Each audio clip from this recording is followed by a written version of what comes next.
Hi, I'm David Healy. I'm a doctor and a psychopharmacologist who's interested in clinical trials. And this talk is called If God Doesn't Play Dice, Should Doctors? Right. Einstein famously said, God doesn't play dice with the universe. Roughly 350 years ago, playing dice in France gave rise to probability theory, and probability theory has given rise to medical uh, statistics. And medical statistics underpin clinical trials, randomized controlled trials.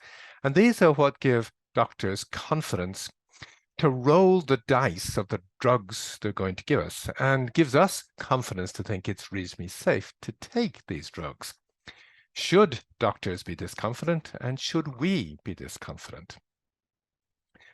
Well, 50 years after the first medical randomized controlled trial, a man called Don Shell was given paroxetine because he was having poor sleep.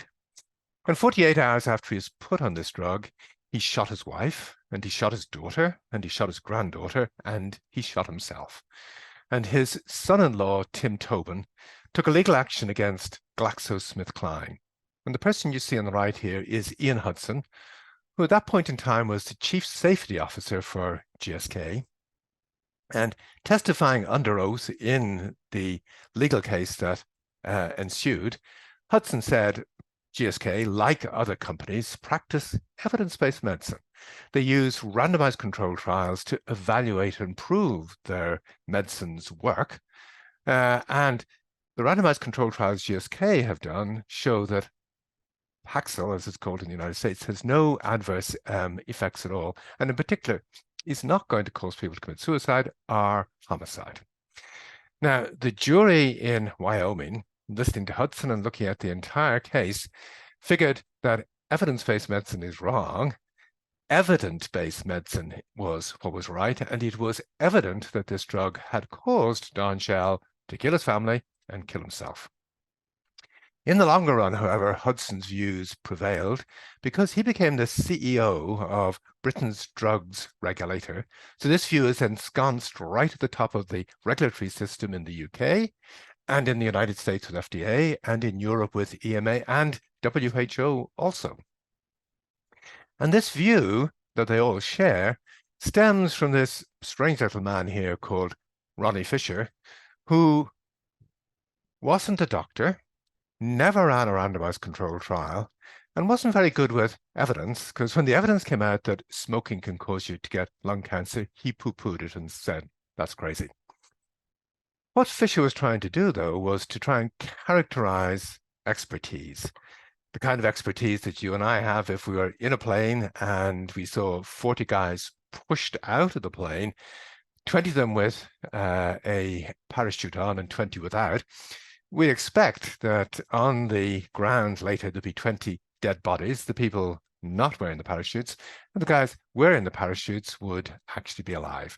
Fisher said, sure, that's expertise and it's a reasonable view to have, but there is a chance that one of the guys without a parachute could be blown by a strong gust of wind into a snow-covered tree and live, and this has happened.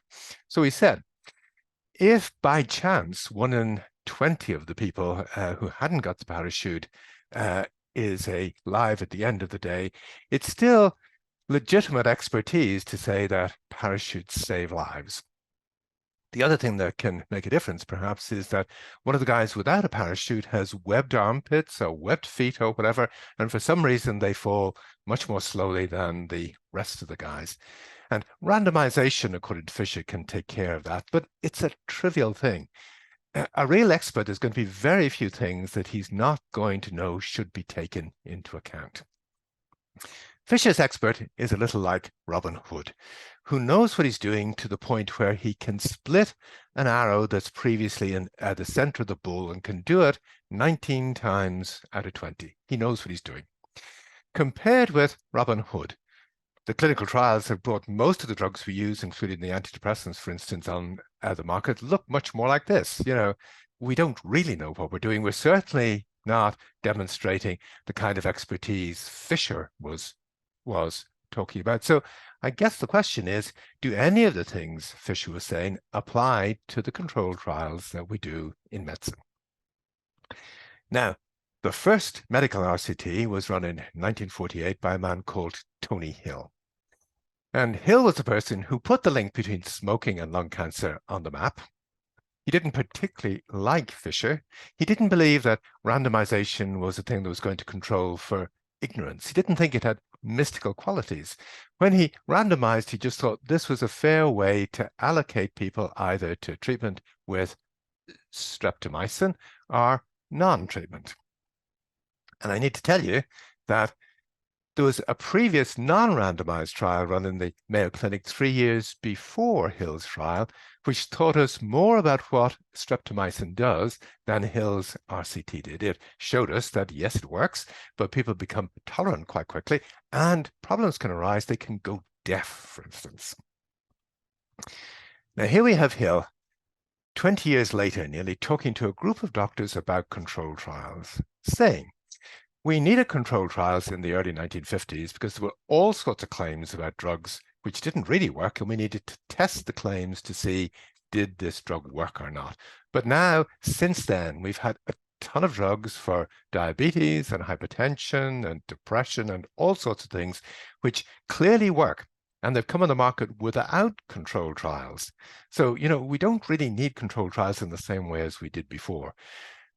In the controlled trials we do, we don't need them to be double-blind if that gets in the way of a doctor being able to evaluate a drug properly. We don't need them to be randomized.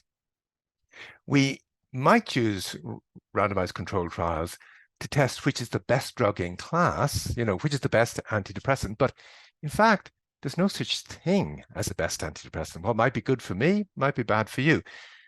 Hill went on to say that, randomized controlled trials don't tell a doctor how to treat the patient in front of them. They produce an average effect which might or might not be right for the patient right in front of the doctor. And he said, look, there's something very curious here, which is when you listen to the people going around telling doctors to practice according to the randomized controlled trials, it's people working in the pharmaceutical industry who are saying this. To come back, he's saying, if there's a doubt about whether a drug works or not, a randomized controlled trial can help with just sorting out that one thing. But otherwise, it's not a great way to evaluate a drug in the round. And there was a controlled trial that had been run 5 years before Hill gave this talk, which brings this point out beautifully. It was a placebo-controlled trial of thalidomide, and the man who ran the trial is over there on the right. He's Louis Lasagne. And this trial showed that thalidomide works as a sleeping pill, but it missed the fact that it causes sexual dysfunction, it causes agitation, it makes people become suicidal, it causes peripheral neuropathy, and a range of other problems it can cause. They're very SSRI-like problems, but this trial missed all of those things, but showed that the drug worked as a sleeping pill. 2 years later, when a crisis blew up about the birth defects thalidomide caused, Lasagne got randomized controlled trials incorporated in a new Food and Drugs Act in 1962. This was supposed to be an extra hurdle for drugs to jump over before they could get on the market. It was a very curious hurdle because regulation generally is about keeping us safe. This was regulation which was saying companies had to show their drugs worked, like a company had to show its car worked, it could go quickly or whatever. It's not the same kind of regulation as other regulations we have. And ultimately, it didn't keep us safe, as you'll see. But Lasagne is the person who is responsible for us doing randomized controlled trials. And for drug companies saying, you need to practice according to the randomized controlled trial, it's not that the randomized controlled trials as such work all that well. Let me show you. I've told you that we bought a bunch of drugs on the market during the 1950s, most of which worked better than the drugs we've brought on the market since through randomized controlled trials. Take the antidepressants. Imipramine was the first of the antidepressants, and it's much more effective than the SSRIs and other drugs we've had since. Imipramine treats melancholia, which is the most severe form of mood disorder, which has a high risk of people going on to commit suicide, 80-fold greater than the normal risk. So if this drug treats and cures melancholia, you'd expect the results from a clinical trial of it in melancholia compared to placebo would give you results that look like this. And this is a randomized controlled trial that would suggest to most people, look, this drug is great. It saves people from committing suicide. But a year after it was launched, a group of experts around Europe convened and said, yes, this is a great drug. It treats melancholia. It's going to replace electroconvulsive therapy, but it can cause some people to commit suicide.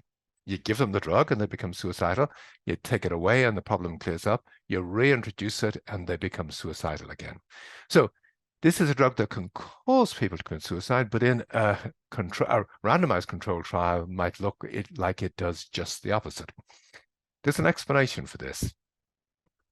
In the case of the SSRIs, this is how the data looked from the clinical trials with them. They had to be put into trials of people who are mildly depressed because they didn't work for more severe mood disorders. And people who are mildly depressed are at no greater risk of going on to commit suicide than you or I. So the data from these trials looked like this, that there was more on the SSRI than on placebo.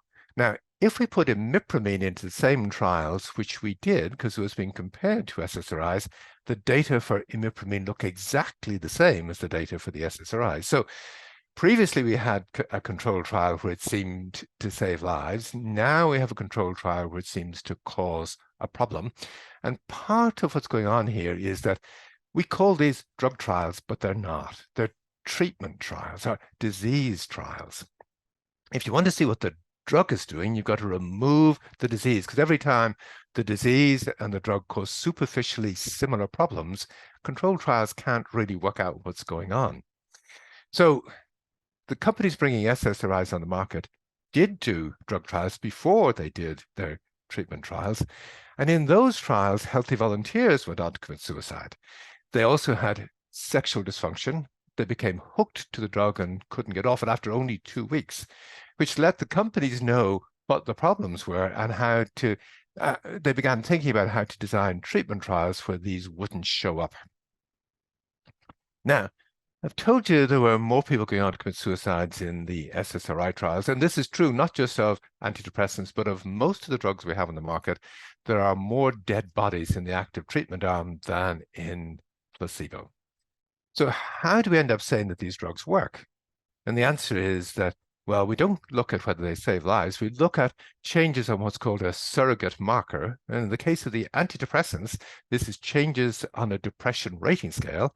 And the most famous depression rating scale was made by Max Hamilton, who said, look, these scales will standardize research interviews, which has its good and its bad side. What do I mean? Well, if in a research trial I'm screening Lisa and asking her questions from the Hamilton rating scale, which include questions about sex and anxiety and sleep and appetite and suicide, all things that can be changed by the condition and by the treatment. And if I ask her whether she's become suicidal recently since I saw her last, and she'd said, yes, I've tried to kill myself last week, I'm told to score a 4. But of course, it could be the illness causing that, or it could be the drug causing that, in which case the score should really be 0.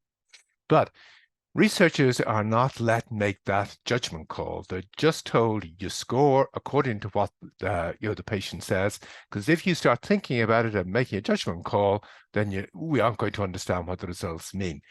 You've got to be algorithmic. It's like a computer asking the question rather than a doctor asking the question. So here's a picture from the James Webb telescope.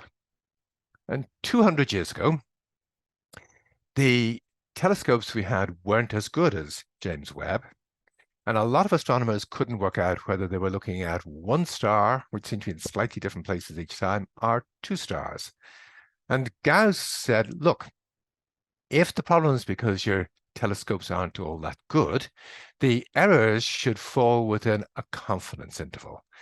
So if you find that the 2 different positions for the star fall within the confidence interval, then you've only got 1 star. But if one of them falls outside the confidence interval, you've got 2 stars.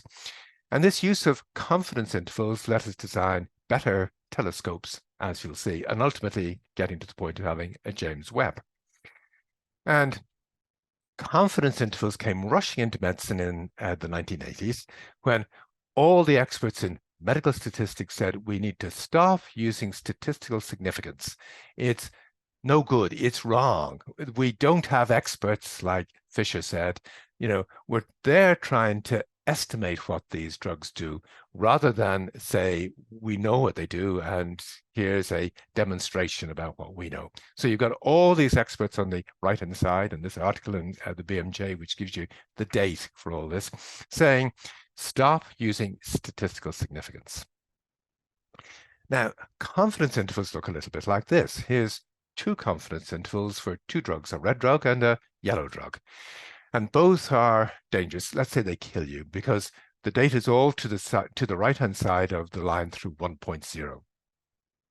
Confidence intervals, we're told in books, give us an estimate of the precision of the measurements we have, and being more precise is good, and the red drug here is much more precise. They also give us an estimate of what the risk might be, and in the case of the yellow drug, it looks like the risk is much bigger. But if you ask Ian Hudson and FDA and WHO, which of these two drugs should I take and which one should I not take, they'd tell you you should take the yellow drug because we know the red one can kill you, but we don't know that the yellow one can. But Sander Greenland and experts on medical statistics would say that's wrong. What you've got here are compatibility interviews, and the yellow drug data is compatible with it being much more dangerous than the red drug. And what I would advise you to take, I would say, what you take is the red drug, not the yellow drug.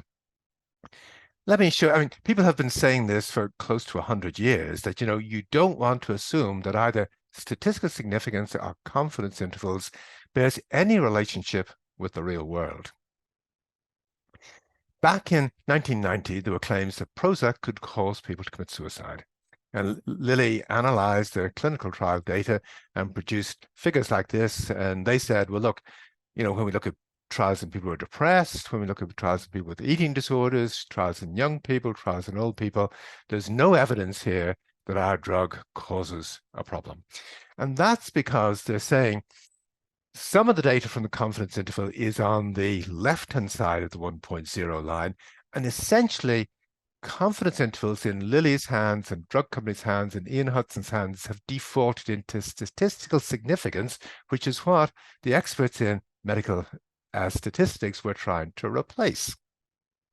Sander Greenland and I would say to you that all of these curves are compatible with Prozac causing people to commit suicide, and the consistency across whatever trials you look at strongly suggests Prozac does cause people to commit suicide.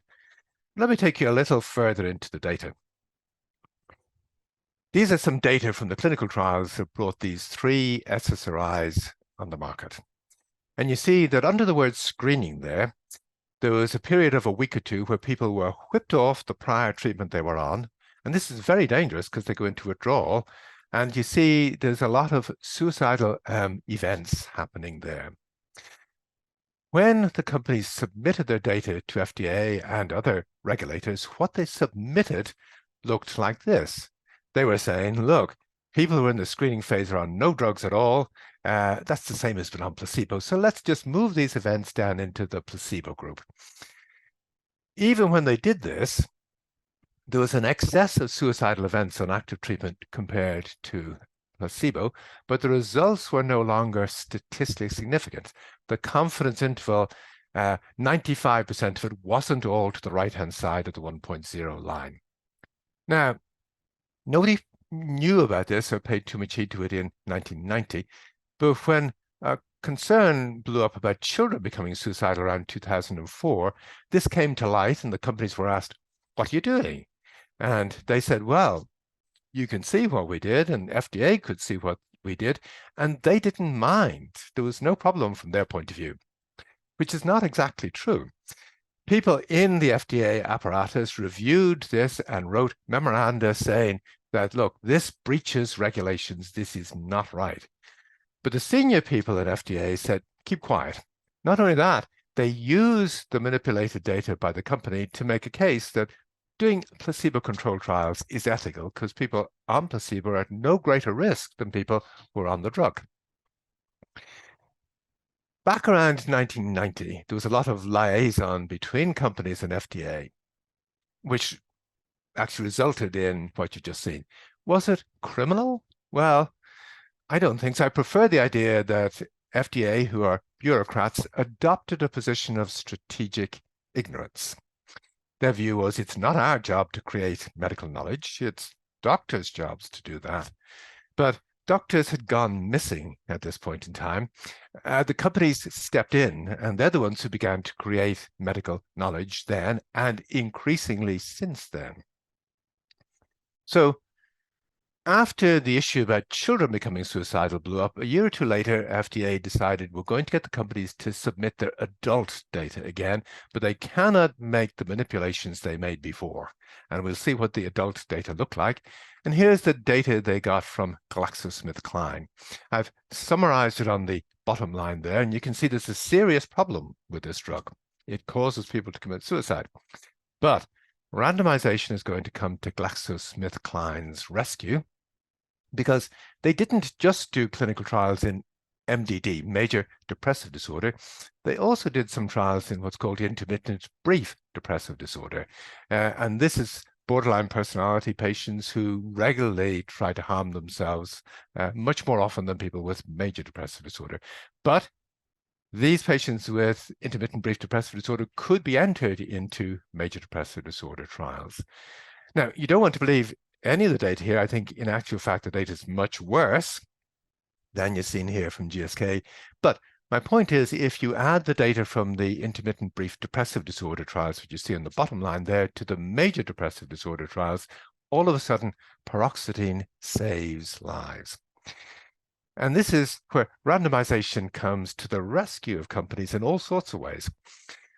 One is, if you're doing a randomized controlled trial in a clinically heterogeneous condition, which is true of people who are depressed, or diabetes, or dementia, or breast cancer, or any kind of cancer, or Parkinson's disease, or any kind of neurological disorder, or back pain, or almost any condition in medicine, then the mixing of patients who've got slightly different conditions together will lead to some of the benefits of the drug being hidden and some of the problems being hidden. And if you really are on top of your game, you can use a problem that a drug is causing to hide a problem that a drug is causing. Let me show you this in confidence interval terms. The red curve there now is the confidence interval, or the compatibility interval for major depressive disorder, which shows that the drug is causing people to commit suicide. The conventional story we have is that if you add a few more people into this trial, you'd get a more precise estimate of what the risks are. And what we've done when we added the intermittent brief depressive disorder patients in, we've added less than 3% extra patients in. And we have a much more precise estimate, which is the yellow curve for both groups put together. It's as precise as you can get, but this isn't a precision that demonstrates that we know what we're doing. This is a precision that demonstrates our ignorance. Coming back to the point, no one should assume that these curves bear a relationship with the real world. We've got to establish what the link might be, if any. The other point I want to make is that if Ian Hudson, now let's just say Ian Hudson takes Paxil and he finds he wakes up and can't get to sleep, and we can clone him, and most of his clones behave a bit the same way. And if I take Paxil and I actually go to sleep and can't wake up, and most of my clones behave a bit the same way as me, then if we do a trial which has all these David Healy and Ian Hudson clones in it, the best estimate of the effect of the drug would lie right on top of the 1.0 line. And the method that should tell us whether we're looking at 1 star or 2 is saying to us we're looking at no stars at all, which, is just not right. So that brings me to this point. This is the James Webb Telescope again, which shows the individuality of stars in the universe in extraordinary detail. And that's what good science does. From genetics through to astronomy, it brings out individuality. Problem in medicine we've got is we figure it's so risky giving people drugs, we want to be objective, and we figure that the individual judgments of doctors and patients and others are terribly shaky things. So we've got a fetish for numbers, which we think are more objective, and we've ended up at least thinking that we're using chance to control bias. But the scientific method, as I'm going to show you, has traditionally been about using bias to control chance. So it's just the other way around. One of the people who knew this awfully well is here. This is Louis Lassagne again, the man responsible for us doing RCTs. In the early 1980s, you can see from the Rossi quote here that the idea is creeping in that clinical trials are the way to demonstrate what the adverse effects of a drug are. They're the sophisticated and scientific way to do it. And Lassagne is saying, that's garbage. You know, clinical trials in terms of demonstrating the adverse effects of drugs may be sophisticated in the sense of adulterating the picture. When we sophisticate wine, we adulterate it. And clinical trials essentially are the best way there is, the gold standard way to hide adverse events. A few years later, 3 clinicians in Boston reported the case of 6 patients they were looking at who become suicidal on Prozac. They introduced the drug and the patients became suicidal. They listened to the patients who were able to distinguish between the drug-induced problem and the illness-induced problem. They stopped the drug and the problem went away. They reintroduced the drug and the problem came back. So by all canons of determining causality with drug-induced problems, this article nailed it. And within a year, 20 different groups, including me, had reports as well saying, we've seen the same thing, we've stopped the drug and reintroduced it and things like that. We agree with you. The only way to explain this is Prozac can make some people become suicidal. This was evidence-based medicine. Now, in response to that, Lilly meta-analyzed their clinical trials in this article in the BMJ and said, look, our clinical trials don't show this. You've heard all these reports from people like Martin Teicher and David Healy. They're anecdotes, and the plural of anecdote is not data. Well, the original phrase was the plural of anecdote is data, and if that weren't the case, Google wouldn't work. They also said it's the disease, not the drug, that's causing the problem. Well, they did healthy volunteer trials, and all the companies did, which showed healthy volunteers becoming suicidal on this drug. They can wheel out experts saying these healthy volunteers must have been a disease. You can believe that if you want. But their key argument was, are you going to believe the science or the anecdotes? And they're saying that randomized controlled trials are the science of cause and effect when it comes to an adverse event like people becoming suicidal on Prozac. And I'm saying to you that the evidence-based medicine article you've seen earlier is the science. What you've seen here is an artifact. You've seen that Lilly cooked it. Well, you saw, first of all, that the data shows that was compatible. The data that's in this article was compatible with Prozac causing people to commit suicide. You've also seen that Lilly and other companies cooked the books. And when you uncook the books, not only is the data compatible, but it's statistically significantly compatible. But the key point I'm concerned about here is this is the article that essentially creates evidence-based medicine. At the heart of it is a breach of the scientific method, and nobody in the evidence-based medicine community is calling this out. They don't call out the fact that the articles are ghostwritten. They don't call out the fact that there's no access to company data. But more important, they're not calling out the fact that this is a breach of the scientific method, a serious one. When we treat patients, we take huge risks. We're trying to bring good out of the use of poison. Here's a company bringing poison out of a good, the good being people volunteering to get involved in controlled trials for the sake of their friends and their families and communities, because it's terribly important we know what a drug does. You've seen that in the case of the imipramine trials, that you can have trials which show that the drug doesn't appear to cause people to commit suicide, even though the clinical evidence shows that it does. So there can be incompatibilities like this between a drug that's awfully useful, but the material of science is working on incompatibilities like this. And Lilly aren't getting involved in anything to do with science. They're not working on the incompatibility. They're telling doctors and patients, you cannot believe the evidence of your own eyes. They're being religious. They're being dogmatic. Let me take you back to the history of science, which people usually say it began with in 1660 in the Royal Society, where they said, look, we're not going to deal with questions about the meaning of life. We're just going to deal with questions that can be settled by data. So you bring a bunch of people who could be Christians, Hindus, Muslims, atheists, or Jews into a room. You run an experiment in an apparatus in front of them, and their job is to come to a consensus view about the best way to explain the experiment. Now, when this history is told, we usually say these guys focused on questions that can be settled by data. The emphasis is on the word data, but the key word is settled.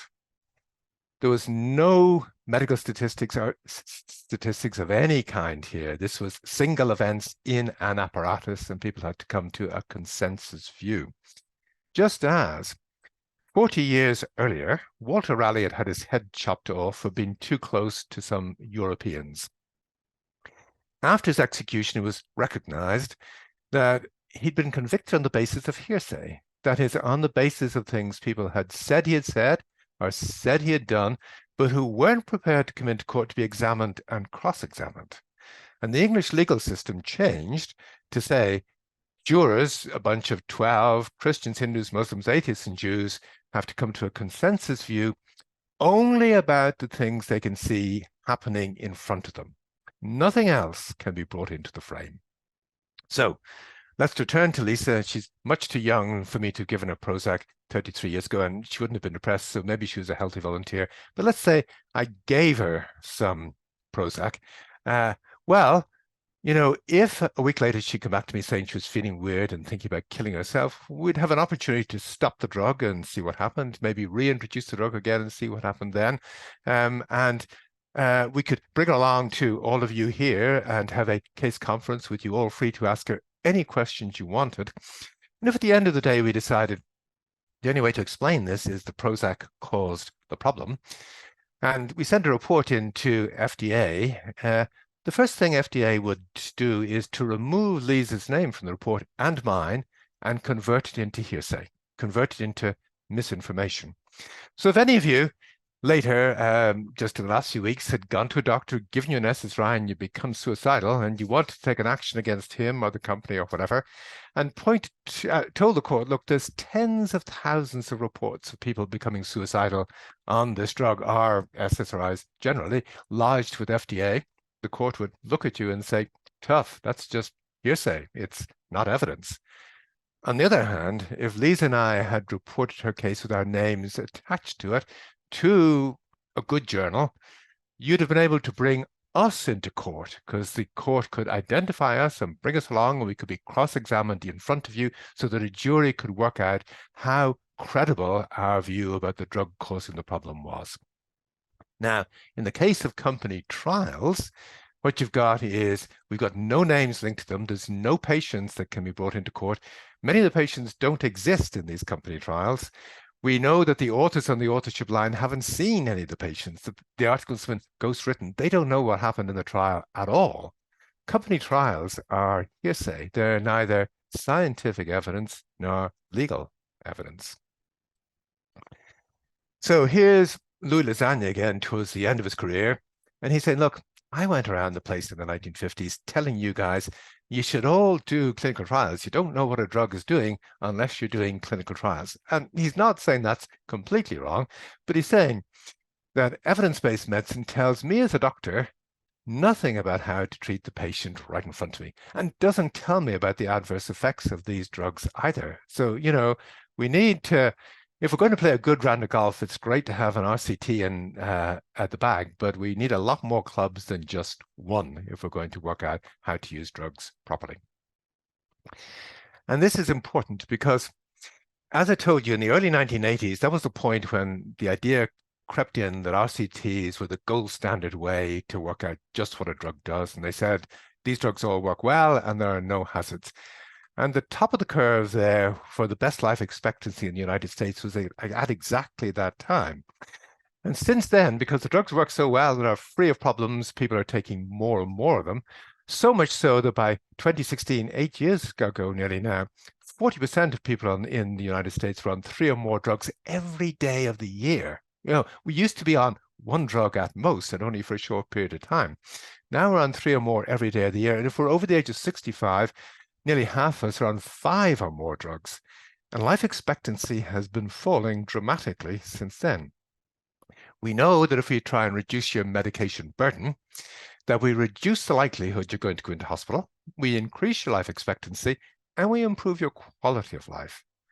But reducing your medication burden ain't easy, as this still from the Hurt Locker illustrates. Many of these drugs that people are on are like a bomb in the ground that can explode if you try to withdraw it. You can go on to commit suicide or whatever. There can be complicated interactions between all of these drugs. There is never going to be a randomized controlled trial that will tell the doctor in this situation how to proceed from here. We've got to practice instead relationship-based medicine. The experimental apparatus is the patient right in front of us, but this is an experimental apparatus that can talk back and tell us which are the drugs, if he or she has accidentally missed one, that cause problems. When did particular problems begin to happen, you know, when this drug was introduced with the other drugs that the person was on?